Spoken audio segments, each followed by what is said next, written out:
Graça e paz, amados irmãos, alegria podemos estar aqui mais uma vez compartilhando a palavra. E eu gostaria de fazer uma oração, a mesma oração que Pedro fez na sua primeira carta, no capítulo 5, verso 10, para a gente poder começar a nossa reunião. E eu tenho percebido que esse tempo diferente que nós estamos vivendo aqui é um tempo que está sobrando tempo. É ou não é? Nós estamos tendo tempo para fazer e pensar em algumas coisas que não tínhamos tempo antes de fazê-lo. Degustar a palavra de Deus, como Pedro fala aqui, no verso 10 do capítulo 5, diz assim: ora.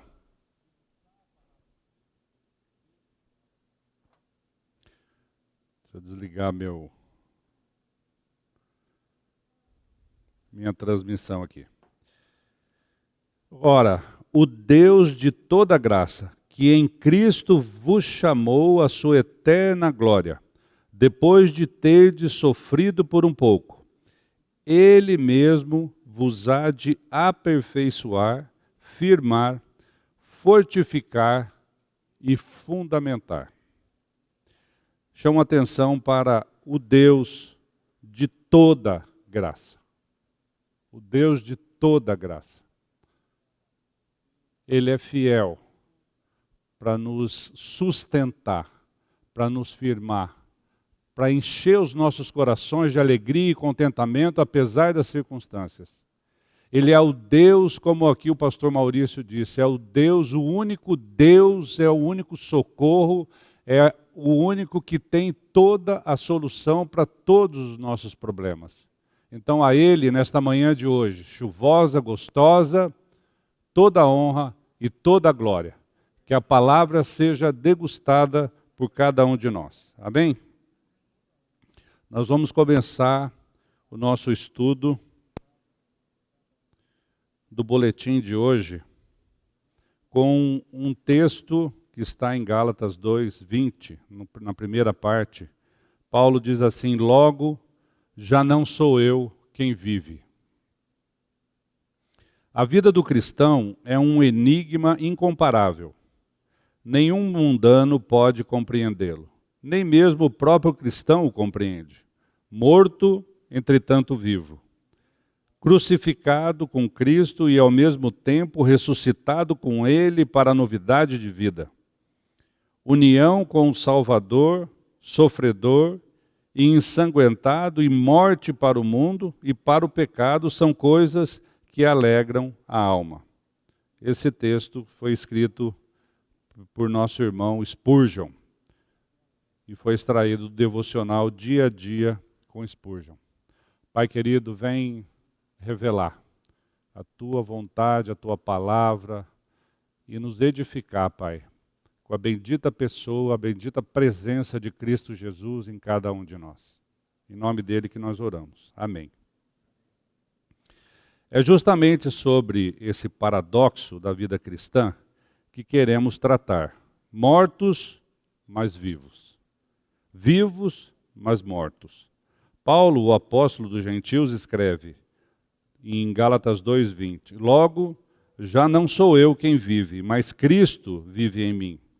E esse viver que agora tenho na carne, vivo pela fé no Filho de Deus, que me amou e a si mesmo se entregou por mim. Esse texto de Paulo, essa confissão de Paulo,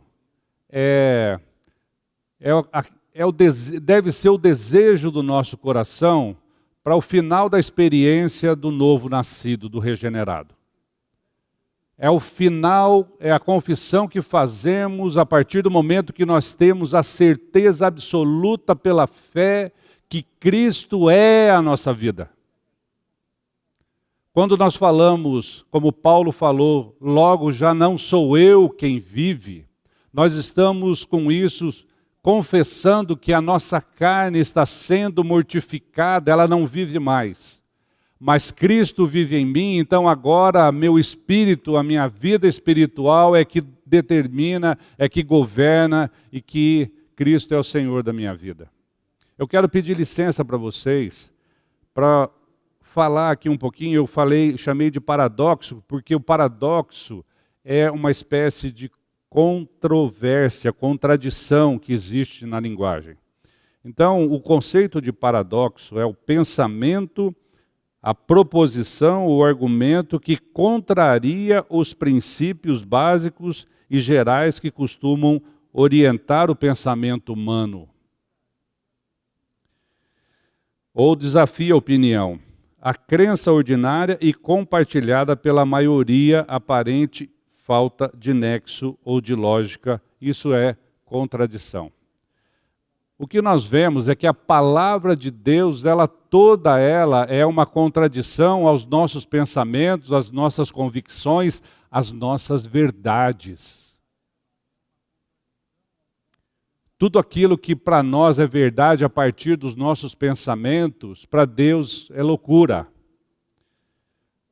A palavra de Deus em 1 Coríntios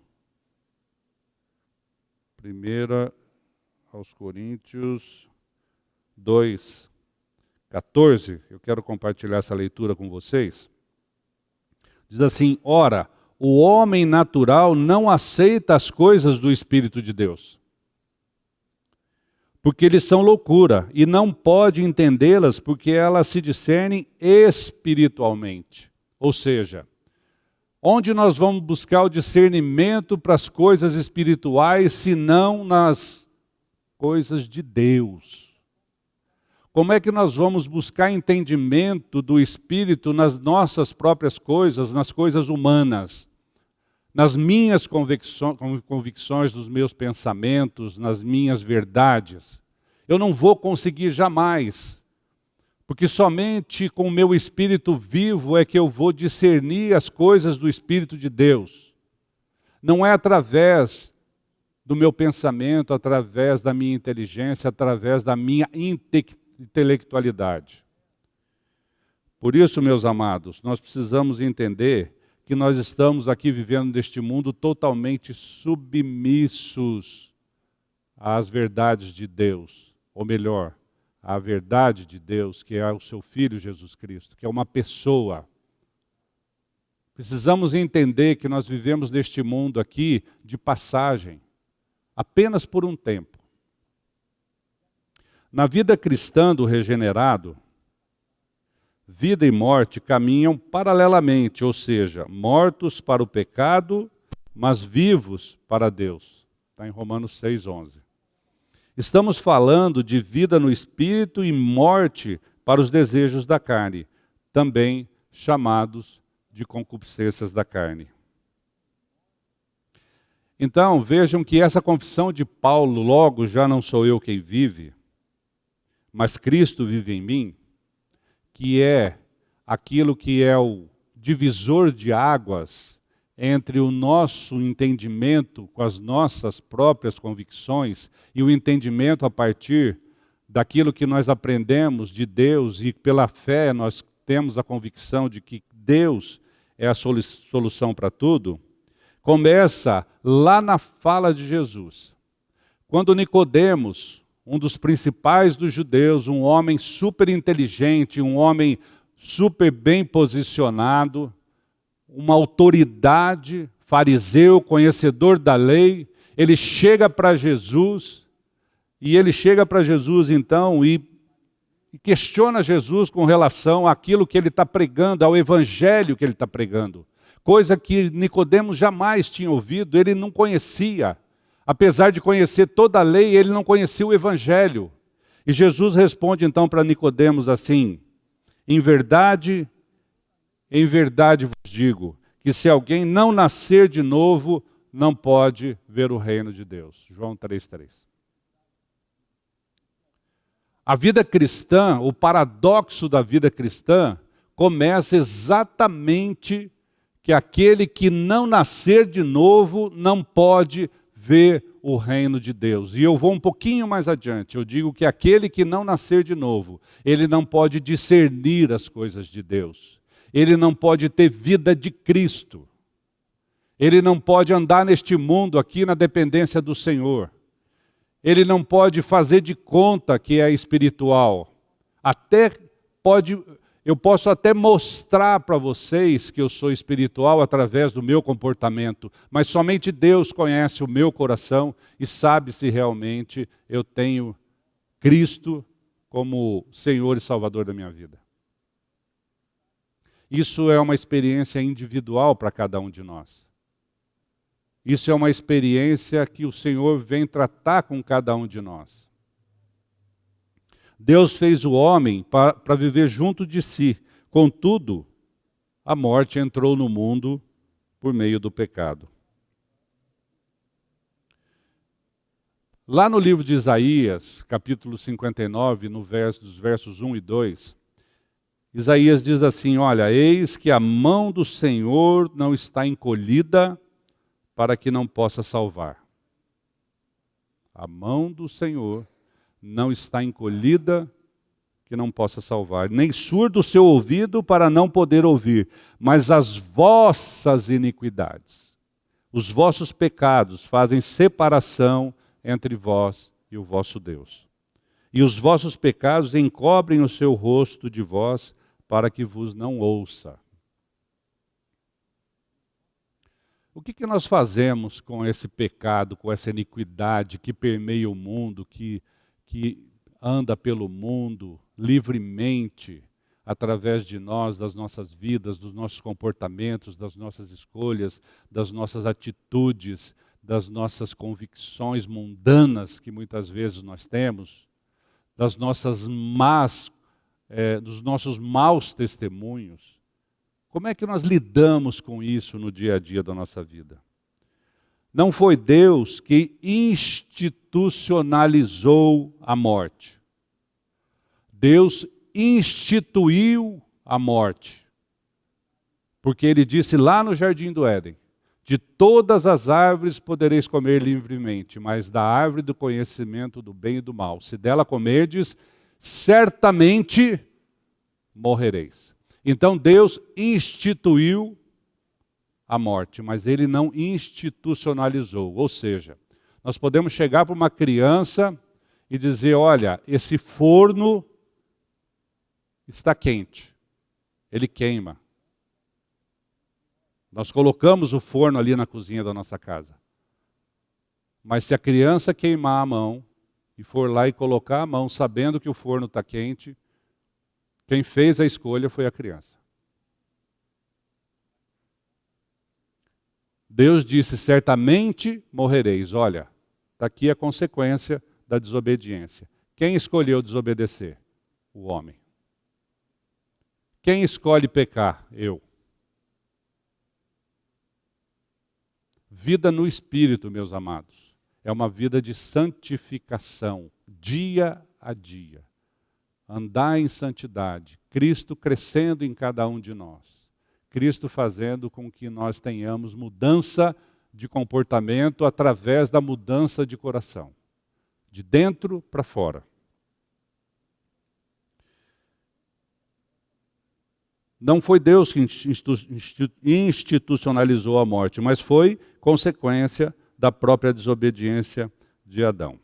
Deus ordenou ao homem que não comesse da árvore do conhecimento do bem e do mal, porque se comesse, morreria.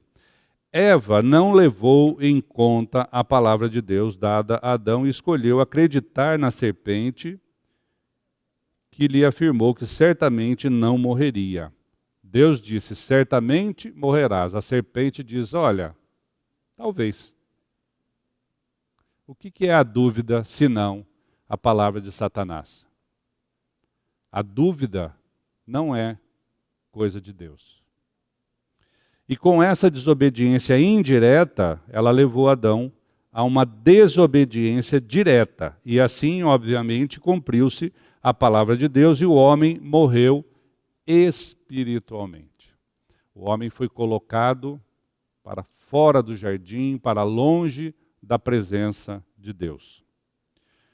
O pastor Glênio Fonseca Paranaguá, em seu livro, eu tirei um texto aqui do livro A Salvação da Alma, escrita pelo pastor Glênio, ele assim nos ensina. Mas quando a serpente seduziu a alma do casal, naquilo que seria o desejável para dar entendimento, houve uma ruptura entre o espírito do ser humano e o espírito de Deus. E a raça humana entrou em colapso na esfera espiritual. Daí em diante temos uma humanidade desconectada espiritualmente de Deus, porém vivendo por sua alma caída e caótica, fingindo espiritualidade. Não há vida espiritual no ser humano pós-pecado. É muito fácil fingir espiritualidade, não é? Nós estamos cansados de ver na televisão, na internet, nas pessoas do nosso convívio, pessoas fingindo espiritualidade. Há um tempo atrás, eu assisti uma cena bizarra, e vocês também devem ter assistido, um grupo de deputados evangélicos recebendo uma propina e dando as mãos e orando e glorificando a Deus e louvando a Deus por estar recebendo aquela propina. Isso é uma aparência de espiritualidade. Isso é um cristão nominal apenas. É um homem natural que não discerne as coisas de Deus, que não leva em conta a vida eterna e a salvação eterna, mas sim somente este mundo aqui, essas coisas do mundo daqui, as coisas tangíveis, concretas que nós podemos ver. Eu até compartilhei esses dias com o nosso grupo lá, da liderança da igreja. A minha esposa foi fazer uma oração em obediência à palavra de Deus, uma pessoa que estava com uma dor na perna, e ela foi orar e ela pegou um azeite, um óleo, e foi ungir e orar para que Deus curasse aquela enfermidade. E uma outra pessoa que estava assistindo a oração ali junto, assim que a minha esposa terminou de orar, a pessoa queria comprar ou queria ter um pouquinho do óleo. Nossos olhos são voltados para as coisas que a gente vê, não para as coisas que a gente não vê. Nossos olhos são voltados para as coisas naturais e não para as coisas sobrenaturais de Deus. É isso que eu quero chamar a atenção de vocês, para a gente degustar a palavra de Deus e pedir a revelação do Espírito Santo de Deus, para que os nossos olhos sejam voltados para as coisas sobrenaturais de Deus. Para que os nossos olhos sejam voltados para a vida de Cristo em nós. Para que as nossas atitudes, os nossos pensamentos, os nossos testemunhos sejam aqueles que sejam da vontade do Pai, e não da nossa vontade humana, terrena, a natureza caída. Carregando agora o pecado em si, que gerou a morte, o homem tornou-se conhecedor do bem e do mal. Gênesis 3, 22. E por este motivo, Deus o lançou para fora do jardim. Verso 23. E a partir de então, o homem que morreu para Deus ganhou vida para o mundo. Essa foi a maior tragédia que houve na raça humana. A força do mundo e do pecado na vida do homem é muito forte e sedutora. Tem um irmão nosso, americano, inglês, Leonard Ravenhill. Ele disse assim: Jesus não veio ao mundo fazer do pobre um rico. Ele veio ao mundo para fazer com que homens mortos vivam. Jesus veio ao mundo para nos dar vida, para fazer com que aquele morto espiritualmente, que saiu da presença de Deus, ganhe vida no Espírito novamente, tenha uma reconciliação com o Pai, tenha novamente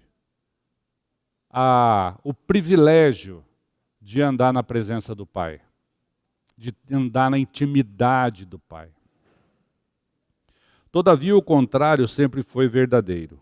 Desde o jardim do Éden, a morte do pecador e a vida para Deus são um propósito constante do Criador. O pecado subverteu o modelo da criação e tornou o homem um alvo constante a ser resgatado por meio do amor de Deus.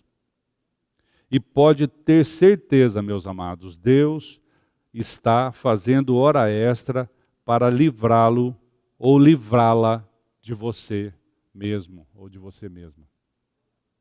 Deus está fazendo de tudo para nos livrar de nós mesmos, da nossa incredulidade, da nossa natureza caída, da nossa natureza perversa. A partir do momento, lá em Gênesis 3, que o homem saiu da presença de Deus, o restante todo da Bíblia é Deus buscando o homem, buscando trazer o homem para junto de si, a salvação. E eu gosto muito dessa palavra resgate. Resgate. O resgatado não tem escolha. Ele precisa de ajuda. E quando nós cremos que nós somos esses necessitados, que necessitam de resgate, necessitam urgentemente de salvação, de vida eterna, de vida com Deus, então nós nos entregamos. Porque aquele que é resgatado, ele não tem nada a fazer a não ser se entregar ao seu resgatador. O resgatado não ajuda no resgate. Ele se entrega para ser resgatado. Por isso que eu gosto muito dessa palavra. Porque essa é uma figura que representa o homem caído, o homem necessitado, aquele que vive neste mundo aqui, sujeito aos pecados do mundo, sujeito à natureza caída, à natureza terrena, sujeito a dar maus testemunhos.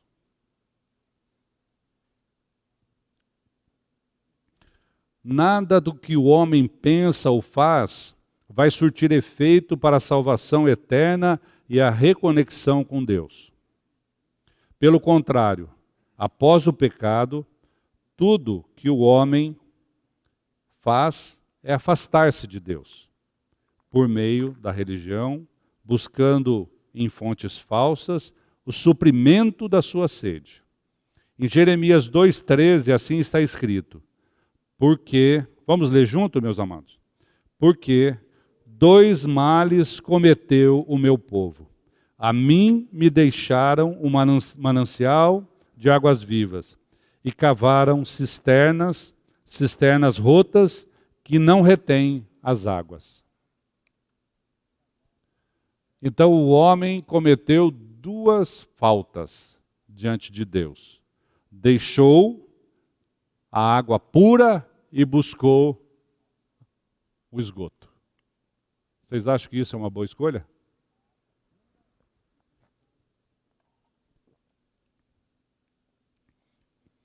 A maldade no coração do homem o impulsiona a afastar-se do manancial de águas puras.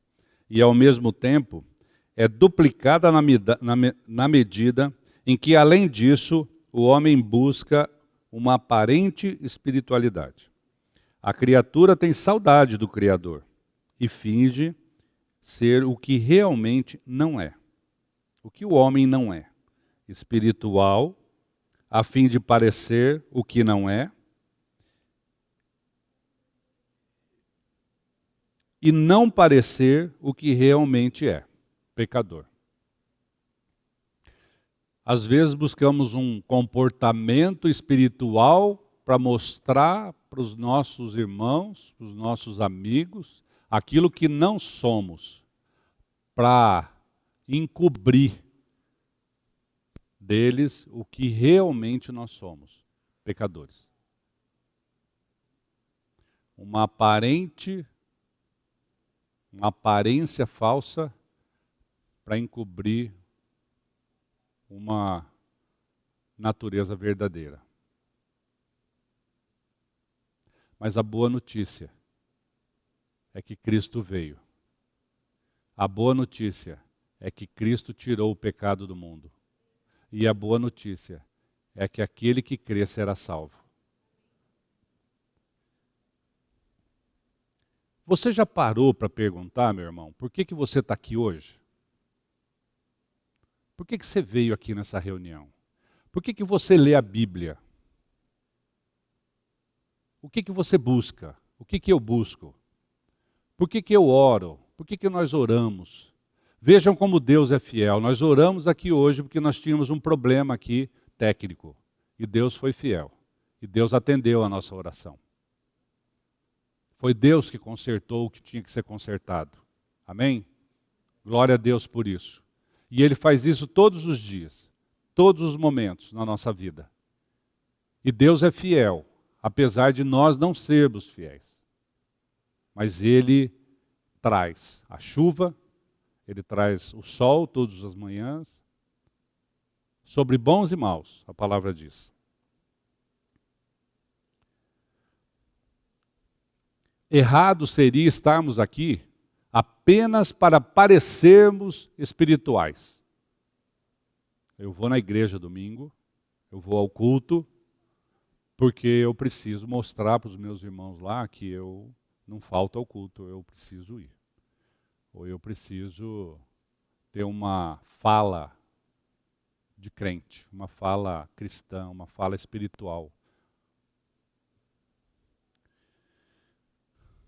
Mas totalmente sem entendimento da salvação e da eternidade. Ser cristão, meus amados, significa viver a vida de Cristo e servir ao Senhor. Viver e servir. O Senhor é Salvador e é Senhor. Ele não é apenas Salvador, ele tem que ser Senhor. Pensa você numa cena que eu até ouvi de um outro pastor essa semana.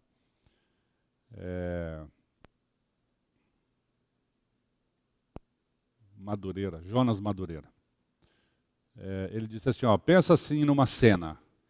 Eu chego para um rei, eu vivo num reino, e eu chego para o rei e digo assim, rei, eu tenho um plano.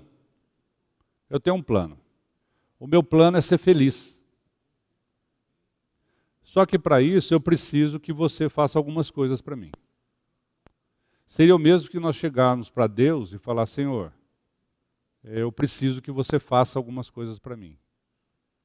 Ele deixou de ser Deus. Ele passou a ser seu servo.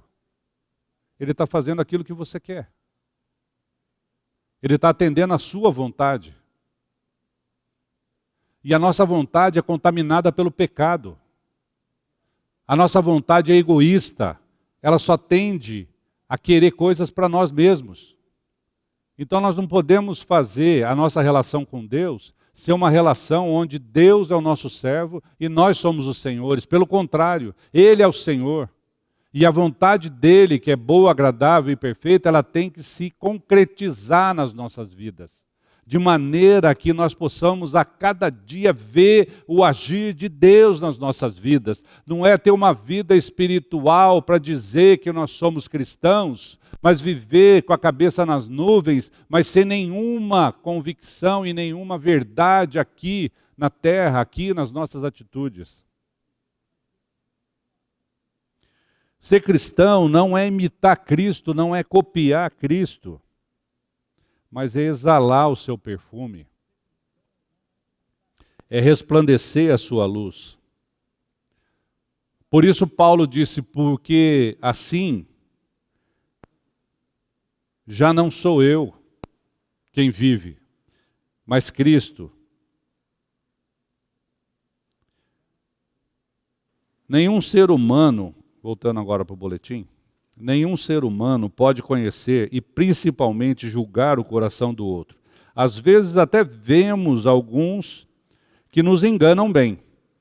Erwin W. Lutzer assim escreveu: É verdade que há uma diferença importante entre uma pessoa e outra.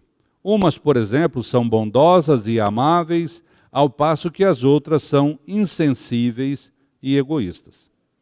Entretanto, se pararmos de nos comparar uns aos outros e começarmos a nos comparar com Deus, que por sinal representa o perfeito padrão de integridade, perceberemos que as diferenças entre nós e os outros serão bem menos evidentes.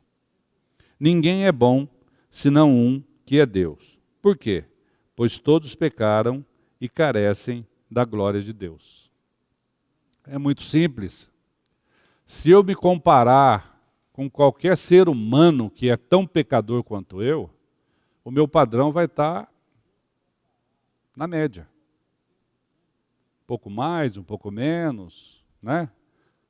Eu vou achar que eu sou aceitável. Eu vou me justificar. Eu tinha um professor na teologia que dizia que o homem é incrivelmente corrupto. O coração do homem é incrivelmente corrupto. Isso está na palavra de Deus. O coração do homem é enganoso. E eu busco justificar os meus pecados. Eu busco dar desculpa para a minha vida mundana. Comparar nossa justiça com a justiça de Deus é loucura, meus amados. O que é a nossa justiça senão trapo de imundícia? Um dos grandes paradoxos da vida cristã é este: achar que temos compreensão e entendimento das coisas espirituais sem Cristo. Dá para entender vida espiritual sem Cristo? É assim que nós aprendemos?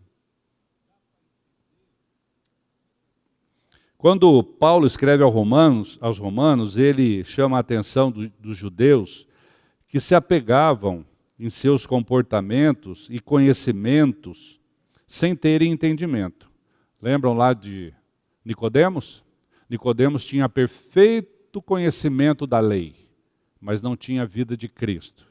E aí Paulo escreve assim lá em Romanos 10, versos 3 e 4. Porquanto, desconhecendo a justiça de Deus e procurando estabelecer a sua própria, não se sujeitaram à que vem de Deus, porque o fim da lei é Cristo, para a justiça de todo aquele que crê. O fim da lei é Cristo. O fim de nós mesmos é Cristo. O fim da vida de pecados é Cristo. O início da salvação é Cristo. A salvação completa é Cristo. A eternidade com Deus é Cristo. Não temos outra opção. Uma prova de que todos os homens possuem uma identidade pecaminosa é testificada pelas próprias Escrituras. Romanos 11, 32. Porque Deus a todos...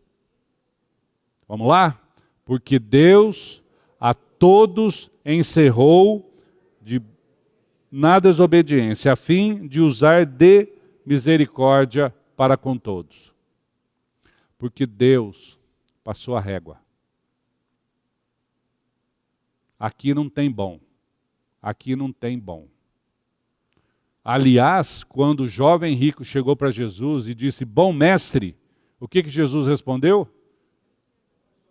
Bom é só Deus.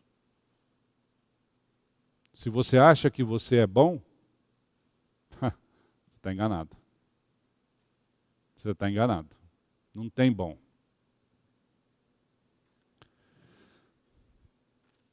Continuando lá no texto do pastor Glênio, ele continua dizendo assim, temos que perceber que as religiões são os caminhos inadequados da alma, na presunção de religar-se com Deus, no topo da montanha.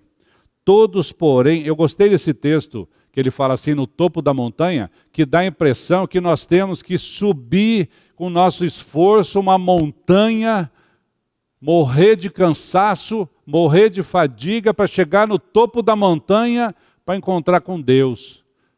Mas a loucura do Evangelho é tão grande que não precisamos dar um passo, fazer nenhum esforço para nos encontrar com Deus.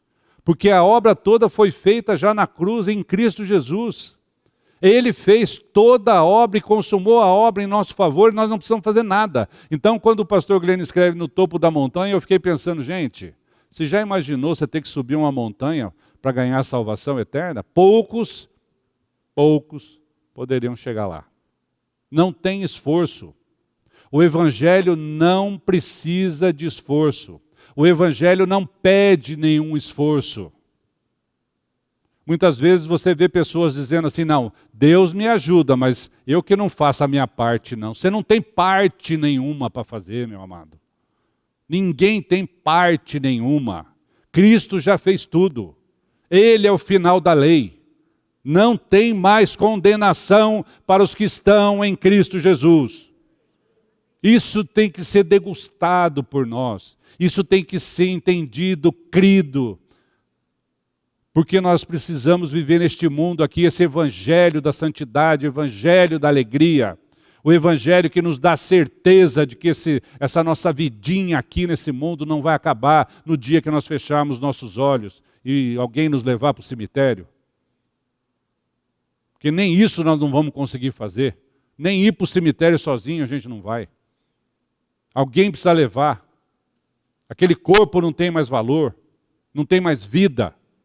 Mas espiritualmente, a vida no espírito, ela está juntamente com Deus. Todas, porém, sem sucesso. Deus é espírito e só se comunica com o espírito do ser humano. Por isso, é preciso, antes de tudo, que a pessoa seja vivificada por Deus para que possa se relacionar com Deus. Não dá para brincar de ser espiritual. Tem que ter vida de Cristo. Em Efésios 2:1, a palavra de Deus diz assim, Ele nos deu vida. Ele nos deu vida. E quando foi que Ele nos deu vida? Quando nós estávamos mortos em delitos e pecados. Ele nos deu vida. É obra de Cristo. Cristo nos deu vida. Por isso, o caminho adequado é aquele planejado e executado pelo próprio Deus. O Evangelho. O Evangelho é a vida espiritual de Cristo após a morte do velho homem e da sua natureza pecadora na cruz. Quando Paulo escreve, já estou crucificado com Cristo, ele não só crê na morte de Jesus, mas também crê na sua própria morte. E é o fim da autocracia. A autocracia é o poder absoluto sobre si mesmo. Quando Paulo diz, estou crucificado com Cristo, ele diz, Cristo morreu. E eu e o meu governo, o poder sobre mim mesmo, morreu juntamente com ele. Agora já não sou eu mais quem vivo. Eu não mando mais, eu não governo mais, eu não sou senhor de nada. Agora Cristo vive em mim. Podemos fazer a mesma confissão de Paulo? Podemos, em nosso coração, crer que Deus nos ressuscitou Jesus dentre os mortos? Podemos crer que aquela morte foi a minha morte? Podemos crer que aquela ressurreição de Cristo foi a minha ressurreição? Podemos crer que Ele nos deu a sua vida e com isso uma nova vida para mim e para você aqui neste mundo? Podemos crer que essa nova vida regenerada faz toda a diferença para que a gente viva aqui na esperança da glória e não na esperança do cemitério? A obra de Cristo na cruz foi sobrenatural, eficiente e definitiva. Ele não somente nos incluiu na sua morte, como também nos deu a sua vida na ressurreição. Vejam que não se trata de uma meia sola, uma reforma do pecador, mas de uma morte que aniquilou de uma vez por todas a obra de Adão. Eu estou morto para o pecado, deve ser uma fala de todo cristão verdadeiro. por ter nascido de novo, ele é para este mundo como alguém que está completamente morto. Notem que Paulo, após a sua experiência de regeneração, ao mesmo tempo em que confessa a sua crucificação e morte com Cristo, também afirma que está vivo, ou seja, morto para o pecado, mas vivo para Deus. Lembre-se de que estamos tratando aqui do paradoxo em que vive o cristão, morte e vida. E aí em Romanos 5,12 ele escreve, pelo que, como por um homem entrou a morte no mundo, e pelo pecado a morte, assim também a morte passou a todos os homens, por isso que todos pecaram. A netinha do pastor Maurício acabou de nascer. Ela nasceu salva? Ela nasceu viva para Deus? Não. Ela é da mesma descendência de cada um de nós, a descendência de Adão. E o pecado que entrou no mundo está passando de um para outro, até a Luísa, que nasceu pecadora. A Luísa também carece da salvação, carece da vida de Cristo nela. E com certeza, pela graça de Deus, no tempo certo ela terá. Mas precisa de salvação. Todos nós precisamos. Mas a boa notícia vem na sequência.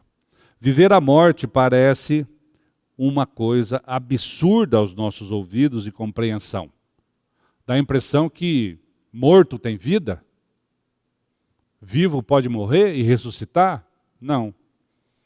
Porque, como pela desobediência de um só homem, muitos se tornaram pecadores, assim também, por meio da obediência de um só, a saber, Cristo Jesus, muitos se tornarão justos. Pela desobediência de Adão, todos pecadores. Pela obediência de Cristo, todos salvos. Todos os que creem. Fazendo uma ressalva aqui.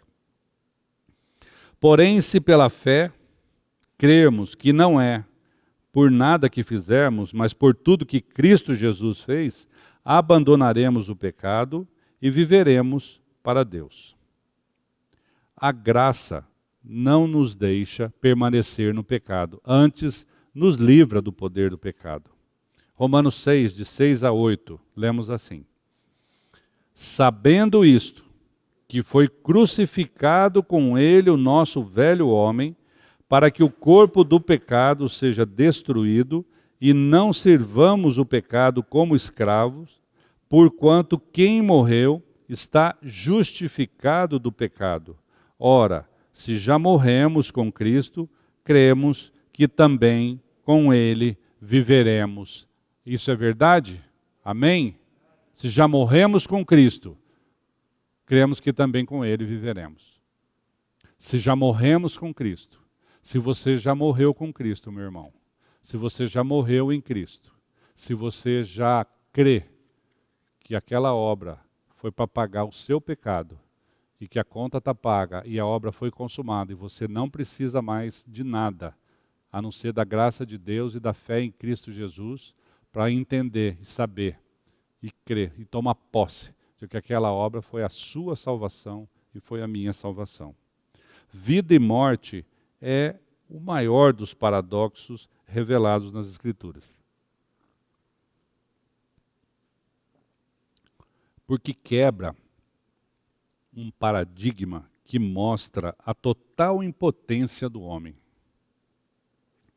A Bíblia está cheia de paradoxos, isto é, verdades que parecem contrárias e ao que normalmente se supõe, ou verdades que parecem contradizer as outras. Por isso, eu acho que Deus fez isso de propósito, por isso que as coisas de Deus são loucura para o homem, né?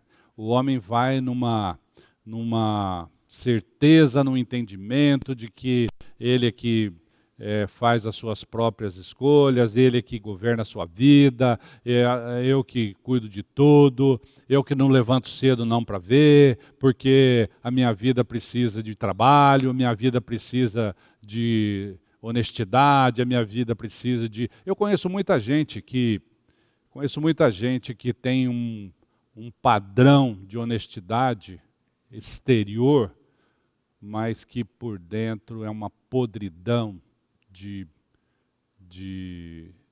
desonestidade sem tamanho. A natureza do homem, a natureza caída do homem, a natureza terrena do homem, faz todas essas coisas. Faz parecer uma coisa que não é.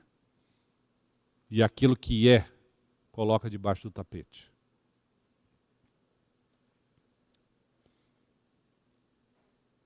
Segundo aos Coríntios 12:10, falando dos paradoxos da palavra de Deus, diz assim: quem quiser, pois, salvar a sua vida, perdê-la-á. E quem perder a vida por causa de mim e do Evangelho, salvá-la-á. Marcos 8:35. E aí agora, 2 Coríntios 12:10, pelo que sinto prazer nas fraquezas, nas injúrias, nas necessidades, nas perseguições, nas angústias, por amor de Cristo. Porque quando sou fraco, então é que sou forte. E Lucas 14:11 diz assim: pois todo o que se exalta será humilhado, e o que se humilha será exaltado. Loucura total. Loucura total. Quem quiser salvar a sua vida, perde. E aí? Quando eu sou fraco, é que eu sou forte? O que o mundo diz? Não, você tem que ser forte. Você tem que ser forte. Até um tempo atrás que a gente participava de velório, né? Já faz tempo que a gente não pode participar de velório.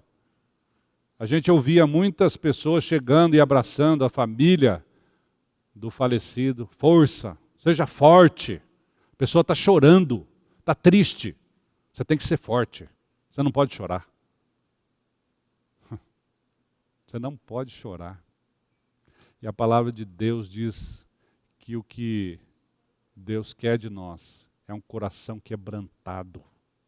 É um coração contrito. E a gente não pode chorar. O mundo não quer que a gente chore. A tristeza, meus amados, é legítima. O choro é legítimo. A nossa alma busca, tem sede de Deus. Quando nós perdemos alguém, a nossa saudade é concreta.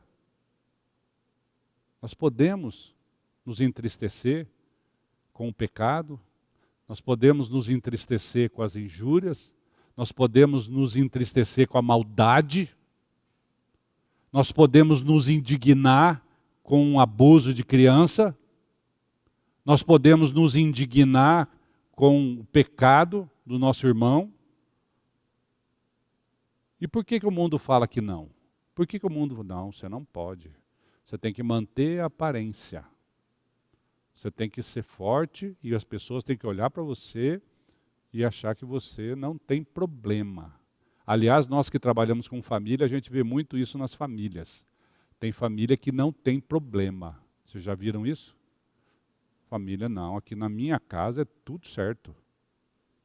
Isso é verdade ou mentira? Isso é mentira. Isso é mentira. Mas a aparência é o que manda.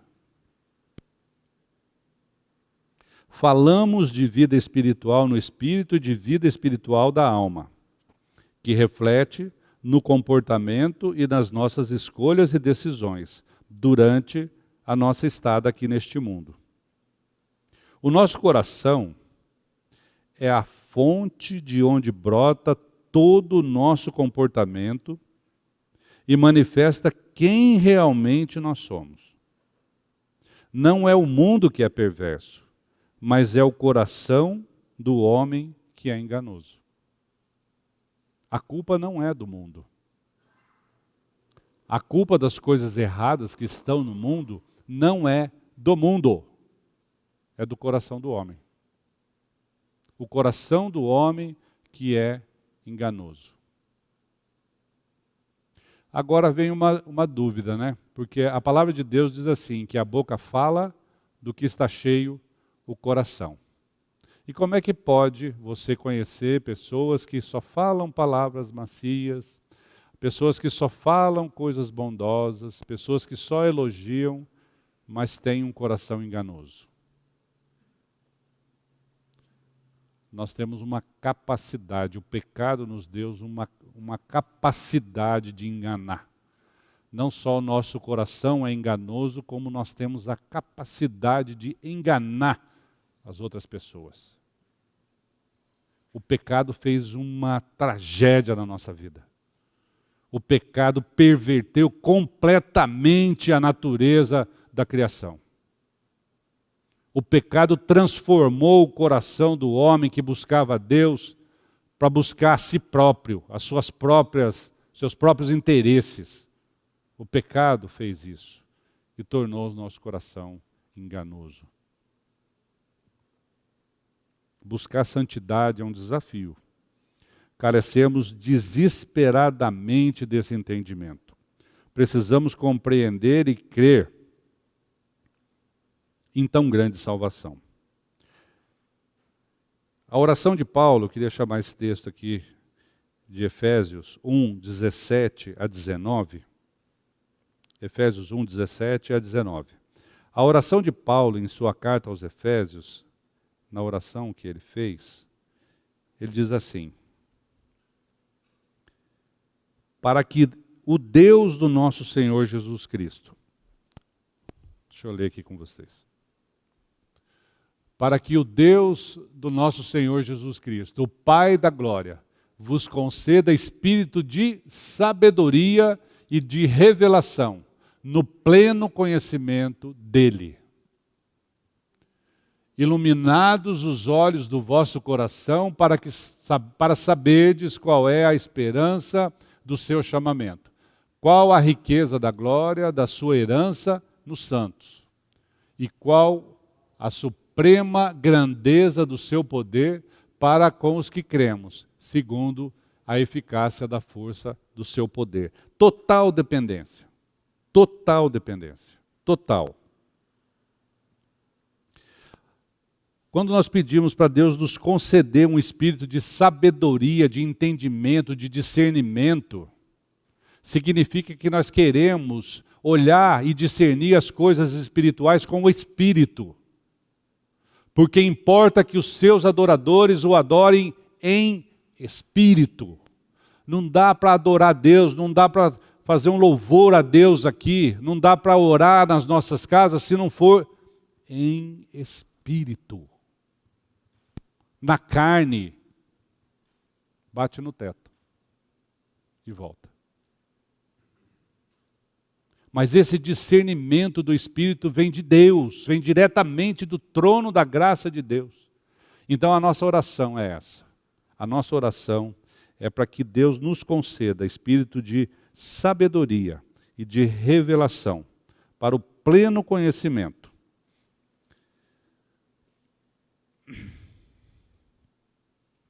Não é para vivermos aqui neste mundo, meus amados, uma espiritualidade aparente.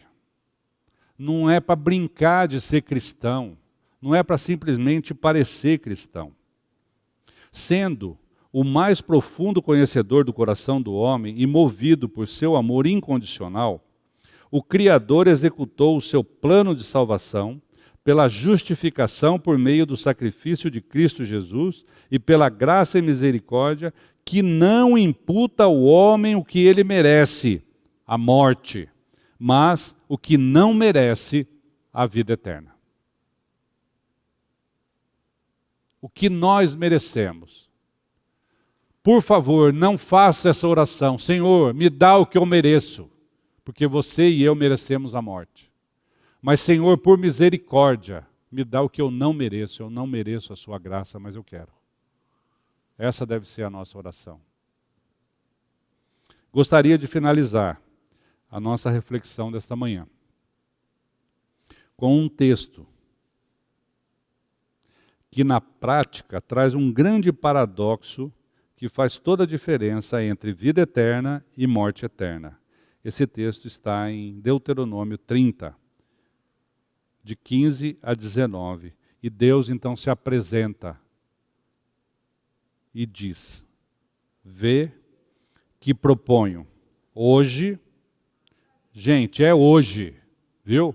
Ah, não, mas esse texto foi escrito lá há 700 anos, 2000 anos. Não.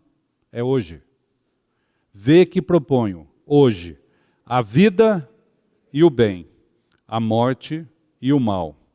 Se guardares o mandamento que hoje te ordeno, que ameis o Senhor, teu Deus, andeis nos seus caminhos e guardeis os seus mandamentos e os seus estatutos e os seus juízos, então viverás e te multiplicarás, e o Senhor teu Deus te abençoará na terra a qual passa a possuí-la.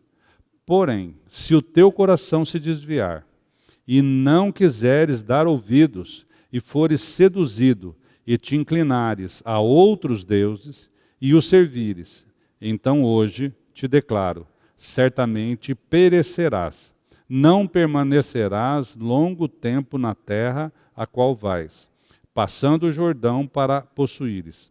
Os céus e a terra tomo hoje por testemunhas contra ti, que te propus a vida e a morte, a bênção e a maldição. Escolhe, pois, a vida para que vivas, tu e a tua descendência. Não é qualquer um que está falando isso. Não é um amigo que está te dando um conselho. Não é um professor que está te dando uma lição. É o Criador, o Deus de todas e de todos, que está dizendo para você: eis que eu estou te colocando diante de ti a vida e a morte, a bênção e a maldição. Mas o Criador vem e diz assim: olha, eu vou te dar um conselho. Escolhe, pois, a vida. Dá para fazer isso? Não dá para fazer isso? Escolhe, pois, a vida. Escolhe, pois, a vida de Cristo. Escolhe, pois, a vida no Espírito. Escolhe, pois, a vida eterna com Deus. Não escolha a morte. Não escolha a perdição. Escolhe, pois, a bênção. Abençoa uns aos outros. Viva uns com os outros. Davi também, ele fez uma oração. Davi disse assim no Salmo: cria em mim, ó Deus, um coração puro e renova em mim um espírito inabalável. Inabalável, uma palavra que eu gosto muito também, porque ela significa que não tem abalo, que não tem medo, que não tem receio, que não tem insegurança. Cria em mim, Senhor, um espírito inabalável, para que em tudo que eu faça, em tudo que eu pense, em tudo que eu resplandeça aqui neste mundo, seja a vida de Cristo, seja a obra de Cristo, seja o Evangelho de Cristo. E que as pessoas possam olhar para cada um de nós e ver Cristo, e sentir o perfume, o doce perfume de Cristo, e sentir aquele aroma saudável, e sentir o calor da luz de Cristo. Que possamos viver neste mundo. E que o Senhor, nosso Deus e Pai, abra os nossos ouvidos e troque os nossos corações, para que creiamos nesta verdade das Escrituras. E ela transforme as nossas vidas, de forma que passemos a refletir a imagem do nosso Salvador, querido e amado. Amém? Que o Senhor nos leve a essa experiência, e que cada um de nós aqui, e aqueles que também estão nos acompanhando pela internet, tenham essa intimidade com Deus e possam resplandecer essa luz maravilhosa de Cristo. Que o Senhor nosso Deus nos dê um domingo, um restante de domingo, na sua presença, e que essa semana seja toda ela voltada para a glória do Senhor. Amém? Um grande abraço a todos vocês e cuidado. Até a tarde, até a noite, se Deus assim permitir.